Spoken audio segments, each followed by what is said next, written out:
Hello, salutations, and welcome to a hashtag free preview from Wizards of the Coast. They have given us access to Adventures in the Forgotten Realms to film content with a little bit early. It's kind of like the old early access event, apart from there's far less people online and you can't stream it. Why? Do not ask me, I do not know. I'm going to play some Black-White Dungeons in today's video. This is a deck that is basically White Weenie, but we're playing cards that I really like the look of. So Teleportation Circle was my preview card. That's not the only reason I'm playing it. The fact that it just flickers something on the end of turn is awesome. And we're going to play that alongside things like Nadar, that ATB and Ventures into the Dungeon. We'll play it alongside Barrowin, which ETB Ventures into the Dungeon. We're going to play it alongside Priest of the Ancient Law, which ETB draws a card and gains a life, which is kind of wild to see a white card grab a little bit of what is essentially green's colour pie. But when green gets everything, it's quite common that other colours are going to get part of that colour pie, right? And then beyond that, we've got like Triumphant Adventure for our other Venture into the Dungeon card on attack step. It's also just a really interesting body. We can grow it with Luminarch Aspirant as part of our White Weenie plan. We can also grow it with the Anthem effect at the bottom of Nadar when we complete a dungeon. And also it's got first strike on our turn and has Death Touch, which makes it a very difficult creature to block. So it can just like attack with complete abandon for the most part and not really care. And then we're just filed out with a load of other like White Weenie stuff. We've got Legion Angel, we've got some Legion Angels in the sideboard. Yeah, that's that, because it's only best of one. Scaling of Apparition is obviously insane. Luminarch Aspirant is borderline insane in terms of White Weenie cards. Some Heartless Act for some more removal, some Giant Killers for some more Weenie removal, and some Alcides to protect our stuff. If you don't know, when you venture into the dungeon, you trigger and you pick one of three dungeons. We pick either the Dungeon of the Mad Mage, the Lost Mine of Phandelver, or the Tomb of Annihilation. Then you trigger the first room, and each time you venture after that, you make a choice. So the one with the most choices, I say most choices, yeah, it's the Lost Mines of Phandelver. We have first turn, ETB or attack trigger, scry 1. Then we get to make a goblin or a treasure. Then we get to put a count on something, or each opponent loses one life, we gain one life, or we shrink the front end of someone with Fungi Cavern that I keep reading as Ferengi. I don't know why. Haven't watched much Star Trek recently, so that's weird. And finally, it draws a card. Lost Mines of Phandelver has the most choices. It's probably the best early one, but it's got the worst payoff. Meanwhile, Tomb of Annihilation makes a Death God, which is pretty hot. And then Dungeon of the Mad Mage does some wild shit. Draw 3 cards and reveal them. You may cast one of them, that pays mana cost, but there are more steps to get there. So we're going to see if we can generate venture value whilst we swing at our opponent with a White Weenie strategy. This is probably not a perfect deck list. This mana base is probably not correct. Like, we probably shouldn't be playing Dungeon of Descent. It's just bad. I'm probably going to lose the game for it. And we probably should be able to play like other utility lands, Castle Ardenvale, Field of Ruin, that sort of stuff. And I'm probably missing something from the White Weenie package of current standard. But either way, if you like the video, smash that like button. Don't forget to subscribe. Let's play some Magic. It is time to do battle, and we've got an opening hand. We've got some one-drops. We've got an adventure card. So that's the exciting bit. There's a little door here. And we've got a Skyclave Apparition because it's like the best thing they've ever printed. Big shout out, hashtag free preview. This is from the free preview event that they secretly gave people access to only record, not to stream from. Why? Nobody knows. It's not really been explained. Let's go for a Cave of the Frost Dragon into an Alcide of Life's Bounty. I am loving this map, this sleeping dragon. Can I poke him? Oh, he does react. Look at that eye. We're going to slam a Triumphant Adventure. It ventures upon attacking. It's got Death Touch and First Strike on our turn. Opponent appears to be mono black thus far. That is a shame. Guess we can protect it now. Get in for 1 with our life-linking Alcide. Did I even attack last turn? I'm pretty sure. And now we have mana up to protect the Triumphant Adventurer, so we can start getting our dungeon on. Oh, coin noises. Strixhaven card. They're going to make a 1/1 and learn. But what will they learn? They got Pest Summoning off their learning, and they play an Eye Twitch. Eye Twitch. God, I love this art. So we're going to get in with a Triumphant Adventurer. He gains first strike on our turn. We get to choose our dungeon here. As you saw there, you get to see the front cover of the books, but I didn't select. I hovered over them too quickly. We'll see them again later. I'm a professional content creator. We're going to go into the Lost Mines of Phandelver with a scry. It's really interesting the options you have there. Like, it's a huge tree of options. Well, you only have 3 options, but obviously they lead on to other things. You've got to think ahead. I really like it as a mechanic. They're going to double block. We're going to hold priority here. We're going to sack our Alcide to give us pro black. I should have stacked them the other way around because we don't really want to kill the Eye Twitch. They went and got exile target creature or planeswalker. Well, it's a shame that I'm going to have more protection here. We're just going to slam our 1-drops. I love the art from Titus here. This Baldur's Gate art. They're going to pest summon to make more pests. They're going to get in? They're not going to get in. We've got a 1/2. How am I meant to get in here? Do I have to sack my Alcide to get in again? If I get in again, I get to go into the Goblin Lair and not do a whole lot. I guess I have to put a counter on it the following turn. So that's not terrible. We're going to get in for 1 here. And we're going to create a treasure token. No, we're going to create a goblin token. We need to keep up with the bodies on board. Problem is, if I sack this off now to give pro black from these bodies, they can necrotic fumes it next turn. But that's fine, because I want them to spend this card and the mana.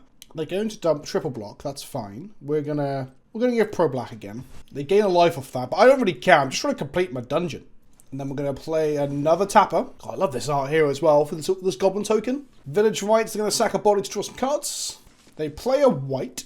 Play a Skyclave Shade. We're going to activate our tapper. We're just going to tap down the Shade now. We're going to untap and draw Nadar. We're going to go to combat and attack. We're going to venture into the dungeon again. And we're going to put a counter on Triumphant Adventure because he's got first strike on our turn, which is pretty gas. Trade off the Goblin for the Pest, that's fine. And then we're going to slam Nadar. I'm a big fan of Nadar so far from playing a couple of games of this last night as well. This ETB and attacking to do it, and he's got Vigilance, and he anthems us. So now we draw a card, and it pumps our whole team, because we've completed the dungeon. Yeah, would you look at that? We're doing another Nadar, which isn't ideal, but it's not terrible. We can sometimes just use Nadar as a cantrip, essentially, if it allows us to complete a dungeon when we slam it into play, like with the Mad Wizard's Lairs, like final tick, for example, it's definitely worth it. They have a necrotic fumes in hands. They're going to kill Nadar here. They kind of have to, because Nadar's pumping our entire team, and also venturing every time we attack. But then again, the Triumphant Adventurer is its better attacker, so maybe they kill Triumphant Adventurer, then look to Skyclave Shade, block the Nadar, and then we just get to slam Nadar afterwards as well, and we love life. Although we can double tap down next turn, so they spend the turn necrotic fuming, we can get through. They get in for 3 in the air? Oh, it doesn't fly? Okay, no blocks. Play a swamp. We've got to see necrotic fumes here, right? They have 4 mana, fumes plus something else. If they have fumes plus Heartless Act, I'd feel very, very sad, as we'll lose both of our dungeon creatures. Oh, it's a Lolth Spider Queen full of text. That's a lot of text. Whenever creature controls dies, put a lot to count on Lolth. It makes spiders, as they just did. Menace and Reach. Wow. Okay. Interesting.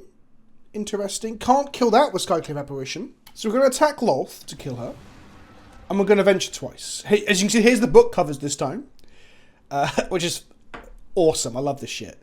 And then we're going to... Choices. I guess we're going to go Lost Mines again. Is that the best way to go? Or should we just go Mad Portal? I mean, we have to complete the portal at some point, right? So we gain life, and then we scry 1. Cave of the Frost Dragon? We don't want another land, do we? Lolth dies. They come in for a bunch, and we can't... We could trade Nadar for the white. Whenever creature damage by white turn dies. They make a 2/2. We can trade it for the Skyclave. Or we can just take 8. 9, 10. That's a lot of damage. I would say no blocks. We can gain some life back from these dungeons, right? This dungeon is like the one that doesn't give us any life, the Mad Mage one. So maybe I'm full of nonsense. I think taking 10 is fine. I say this. There's no way they have 10 damage of reach there with 5 mana, right? They're going to kill something with necrotic fumes now. Probably Nadar. Another Lolth? Jeez, okay. Okay. So we're going to tap down a spider. We're going to go to combat and get in. We're going to kill Lolth again. We'll have a vigilant creature, a tap down and a block. Target creature can't attack next turn. Let's do that. Then we're going to scry 2. We need some untapped lands maybe. Triumph Adventure is fine. We want planes and something else so we can actually slam a jammer all these cards in our hand that we cannot cast right now. Okay, we get that. That is 8 power of... I'm losing this to these spiders because I don't know how to deal with them. This 2/2/1s of Menace? That's wild, isn't it? That's that then. I guess next turn we will create 2 black skeleton creature tokens. That's pretty good. I can tap down the Skyclave Shade, but then we can't block the spider anyway. That kind of sucks. And they're going to necrotic fumes now. Does that make us die? We're going to tap down the Shade, lose our Nadar, take 8. Oh boy. And then we're just dead, because we cannot gain enough life here. We play our planes, we go to combat and we swing with our Triumphant Adventurer. Make 2 black skeletons. Haven't seen the art for these yet. Oh, look at that. They take 2. And then... yeah, we're in trouble. Our next thing is a scry 3. So we don't actually get anywhere with this at all. We can reset the Explorer. That allows us to just die. No, we didn't get there. We should have somehow dealt with these spiders, but our deck doesn't have a huge amount of removal. Let's give it another shot. Another one. Once more around the mulberry bush. We have a 1-drop, we have a 2-drop, we have no 3-drop. But other than that, our hand looks pretty good. We're going to go Alseid of Life's Bounty. They're going to play a Griffin area. What the hell does this do? Bit of end step, game 3 life. Okay, yes. We're going to play a Luminarch Aspirant, one of the greatest White Weenie cards printed in the last year or so. Not quite Skyclave Apparition, of course. And we're going to slap them for 2. Putting the count on the Alseid kind of feels bad when we're probably going to use it to protect our creatures later on down the line, but lifelink is nice. Our opponent obviously seems to think so. They're going to be gaining life and making griffins. This is a loyal warhound. This is just a Knight of the White Orchid with extra steps. Luminarch Aspirant over here. Let's put a couple of counters on our Alseid. We're going up to a 4/4 lifelinker here and just go slammer jamming. Maybe we should play Griffin Airy. Yeah, maybe. Birth of Meletis. Gonna go find them a planes. Our opponent likes finding planes from the looks of things. Second Griffin Airy. Okay. Does this have lifelink? No, it's just vigilant. I'm going to trade a Luminarch Aspirant for this 3/1. I don't care. We untap and we draw a swamp. So we're just going to slam Barrowwind and start venturing into that dungeon. Where are we going today, kids? I feel like maybe going to the Tomb of Annihilation this time. I'm always drawn to Lost Mines. Is that the right thing? Let's go Tomb of Annihilation. Each player loses 1 life. I can do with 1 life lost. Let's put a counter on our Luminarch Aspirant. And let's get in for 6. Our opponents play a lot of do nothing enchantments, unfortunately. They obviously have like synergies there with gaining life and effects. They're probably going to make 2 2/2s this turn. There we go. So they do nothing to do anything in the early game, but now maybe it stabilizes them. See, no attacks. They have any unsubject non-walls. They now have 2 2/2s. We're going to play a planes. This only eventually when it enters a battlefield. So we're going to go to combat. Put a counter on Alseid of Life's Bounty. Get Slammer Jamming. They just throw something under the bus here, I assume. There we go. Then we're just going to slam Teleportation Circle, which is the card that I got to preview. Pretty gas. And then we're going to end the turn. Teleportation Circle is going to flicker our Barrowwind. And we come back and we venture further into the Tomb of Annihilation. This is insane. Oublieting is just insane. Each player loses 2 life unless they discard a card. Let's submit that. I'm just going to lose 2 life. I could discard this land that we don't necessarily need, but I think losing 2 life is fine. Discard a card. Nah, let's just lose 2. What does our opponent do? Just take 2? Oh, they discarded a land instead. Their life is a resource at this point. They've got a Faceless Havens over there to activate, which is interesting. We're going to play a Branchway, and we're going to put it on white, because we've got a lot of double white pipped cards in our deck. I'm going to slam a Paladin to venture further into the Tomb of Annihilation. Each player loses 2 life unless they sacrifice a creature, artifact, or land. I'm just going to lose the life. I don't care. Going to put a counter on the Aspirant itself. We can just slam a jam with everything because we have mana open for Alseid. Barrowwind doesn't trigger, right? Because we haven't completed a dungeon. They can animate the Faceless Haven and block, and we're okay with it because we can Teleportation Circle the Nadar instead. Maybe they block the Luminarch Aspirant here with the Faceless Haven. Yeah, and we can bring that back with Nadar next turn. Although they block Barrowwind 35. Then we end of turn, Teleportation Circle on Nadar. I love Nadar. I never really into Dragonborn. He has changed me. Create Atropal, the legendary 4/4 black god horror creature token with Death Touch. Is he like an Aztec god, Atropal? Oh, he's just a... he's just a big baby coming out of a vat. That's amazing. Book of Exalted Deeds. Beginning of your end step, if you gain 3 or more life, create a 3/3 white angel. And it's got a lot of other text as well. You get to become enlightened and stuff, but they've conceded. They don't think they can live up to the might of Atropal, the big baby. We begin the game with Dungeon Descent in our hand. Everyone knows a one of. 2 drops galore. This might be okay. Hopefully we draw, I don't know, a 4th land for Barrowwind and maybe a 1. Might as well draw a 1-drop now, do we? Teleportation Circle. Okay, let's go Triumphant Adventurer. Allows us to venture into the dungeon, get a scry on next turn. I probably should venture into the other dungeon that isn't the Annihilation. We'll get to the same opponent again this time round, from last round. So they've gone on to the Birth of Meletis. Okay. We're going to play our tap land. Ugh. Okay, let's play Luminarch Aspirant. Let's play a tap land.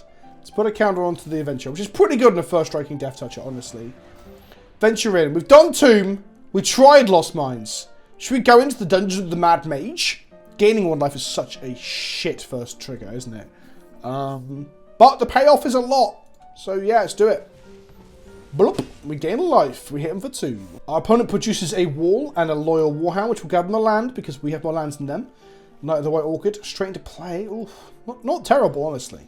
We're going to go Nadar to venture further into the Dungeon of the Mad Mage. We'll describe 1. We're looking for a land here. That is not a land. We're going to put that on the bottom. We're going to trigger Luminarch Aspirant, put it on our Triumphant Adventurer. go attacking.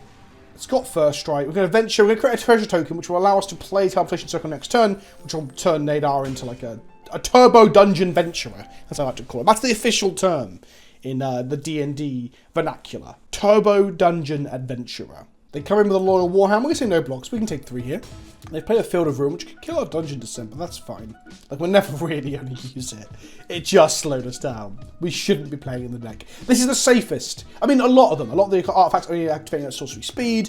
Dungeon descent only being sorcery speed. It's being tapped, costing 4 mana. They were so safe with dungeons. It's really interesting how safe they decided to be with the way Companion was. They play a Book of Exalted Deeds. Gain 3 life, which gives them an angel. And for 3 mana on tap, they can put an enlightened counter on target angel against you can't lose the game and your opponent can't win the game, activating as a sorcery. So we do have Heartless Axe to kill things without counters on them. How the hell do we beat the Book of Exalted Deeds here?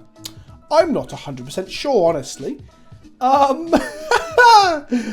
no. Okay, let's get into the red zone. I don't really want to kill Nadar because we want to play Teleportation Circle. But I do want to put a counter on Nadar. Let's force them to double block. And we're going to get him. We're going to trigger the venture twice. We're going to scry 2. Which sets up our next one. We don't need all of this stuff. So we're going to put the swamp on the bottom. And then we're going to exile top 2 cards of our library and replay them. I can play both. Skyclave Apparition deals with everything. It's just an insanely good magic card. Look, there you go. Problem solved. By Skyclave Apparition, because it's just so unbelievably good. Yeah, we'll kill the Angel in case they draw another book.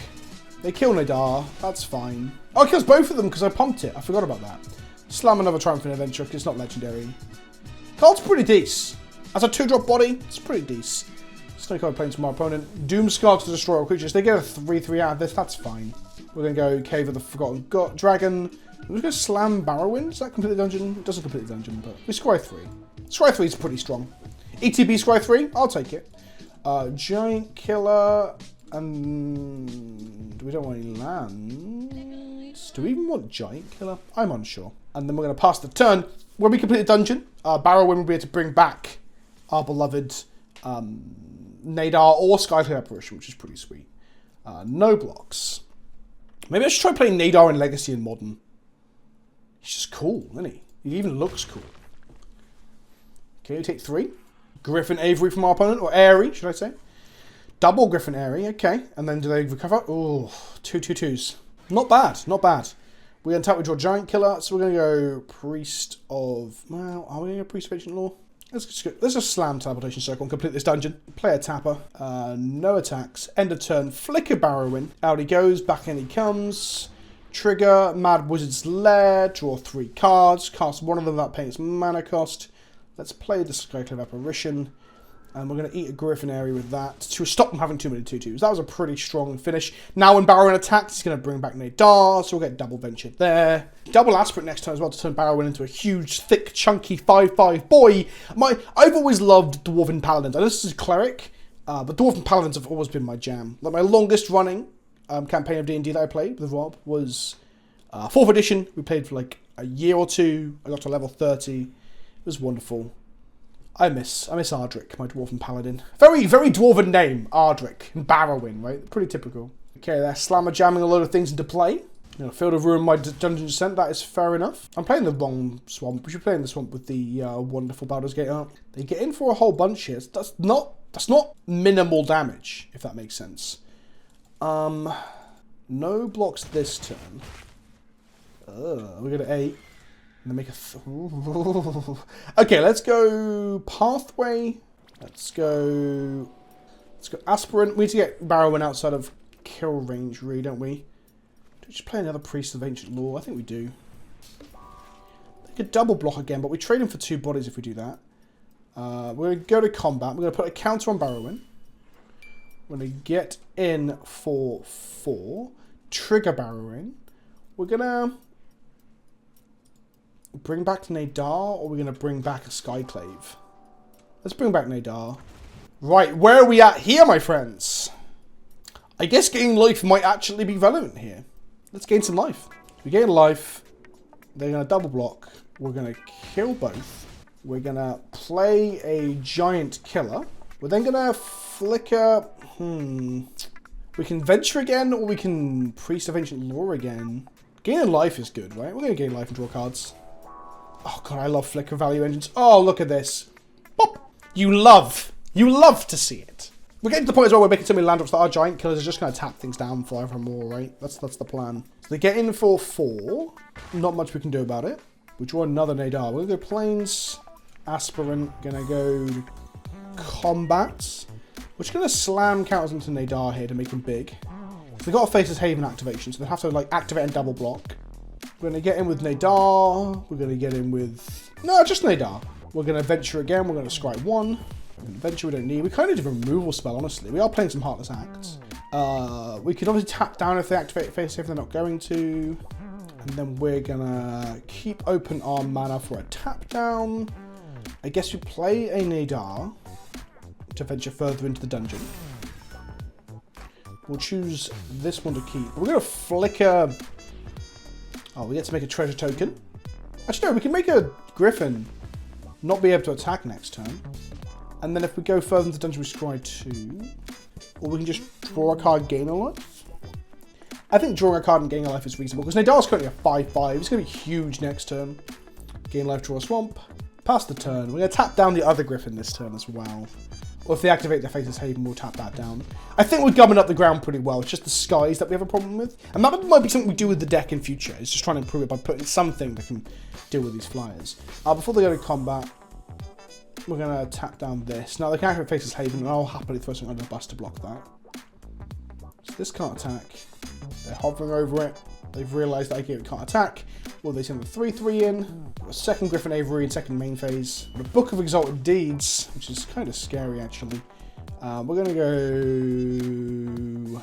Swamp. We're going to go Nadar. We're going to keep this Nadar. Lose that Nadar. Scry 2. We're looking for another Skyclad Apparition. We don't need that. We don't need that. We're looking for Skyclad Apparitions here. We're going to go to combat. We're going to put counters on Nadar and an Aspirant. Attack with Nadar. Venture again. We're going to exile top 2 cards of our library and we may play them. What do we find? We find a giant... So we're going to Heartless Act. Guess we just kill a Griffin. Yeah, that's fine. And then we'll just play a giant killer. No blocks from our opponents. They're on 21, I guess. I guess we start to swing out next turn. That's probably where we're at. We're going to flicker the Priest of Forgotten Lore. No, we're going to flicker the Skyclad Apparition to get rid of this Book of Exalted Deeds. I don't want to have to play around this Angel. I didn't want to have to flicker it. Because it gives my body back. But here we are. And then we've got a tap down on their turn for the Griffin. I think we're doing alright, chat, in comment section. I say chat, I'm not streaming this is only comment section. But you are now chat, comment section. I think we're doing okay. This deck is a lot of fun. It's White Weenie. It's got some tricksy stuff. It's got some flicker stuff. This is right up my alley. Whether it's actually any good in Standard, I don't really care.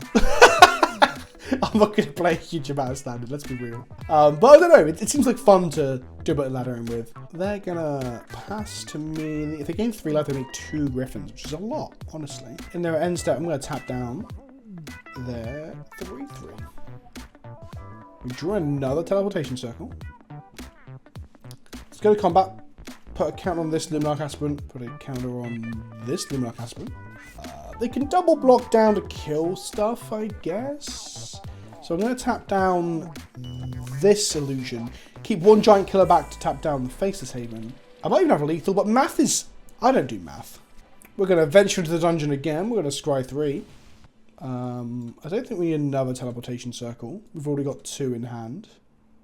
Get rid of those. If they animate the Haven, we tap it down. So they blew up our dragon land, our creature land, the Cave of the Frost Dragon. So we tapped it for white. Are they going to activate Faceless Haven? They kind of have to. They're going to go 1/1. Okay. I should probably do some maths now, shouldn't I? Tap down their 2/2. They block our 6 and our 4. They go to 4. They're going to slam a second teleportation circle. Play a land, why not? End of turn, we're going to flicker Nadar. And we're going to flicker Priest of Ancient Lore. We can't flicker Nadar twice, because the first one will count the second one, because it won't be there. So we're going to gain life and draw a card. And then we're going to flicker Nadar. Comes back. We're going to venture again. We're going to finish the Dungeon of the Madmaid again. We're going to draw 3 cards and cast one of them. We're going to cast... probably Skyclad Apparition, honestly. Eat a Griffinary. And Love Life. We have 2 blockers. They can activate the Haven. There's the Book of Exalted Deeds. They're going to gain life here, aren't they? Oh, no, they're just going to activate Faceless Haven? Okay. They tapped it though, which was a mistake. Oh, it's an angel. Oh boy, that's a thing. That's a thing. I have no way of killing that Haven now they don't activate it. And we're going to deck out before them. Oh no. Interesting. Well played. Because we can't kill this with a Field of Ruins. We don't have any Field of Ruins. Do we? Do we have Field of Ruins in our deck? Okay, we're going to play a Nadar. We're going to keep this one. We're going to venture one more time. We're going to go... This doesn't even make them sack things. Okay, we're going to go into the Tomb of Annihilation for a second. We're going to slam this as well. We're going to slam this as well. We're going to put counters and everything. And then we just lose. We just lose. So the really interesting thing is that we should be playing Field of Ruin, which is a meta game choice, right? So let's talk about that for a second. I put this together, and we haven't took into account that the metagame may have some decks playing the book, and the book plus the Faceless Haven means they can make basically their own Platinum Angel, but it's on a land, so it's hard to interact with. We have removal spells, but those removal spells target creatures, and all they have to do now is never activate Faceless Haven again. We can't deck them out because we've drawn more cards than them with our value engine. So what we should be doing, instead of playing that stupid dungeon card, is we should be playing Field of the Dead to interact with Faceless Haven plus the book, if that is a thing that we'll regularly see on the ladder. I hope you've enjoyed the video. I hope you found that interesting. First look at Standard and Arena post-release of Adventures in the Forgotten Realms. This deck is super sweet. Probably could have won some games if our deck was just compiled a bit better, not playing shitty gimmick lands and playing actual good lands. Smash that like button, let me know what you think in the comment section below, and I'll see you all soon. Thanks for watching. Ta-ta for now.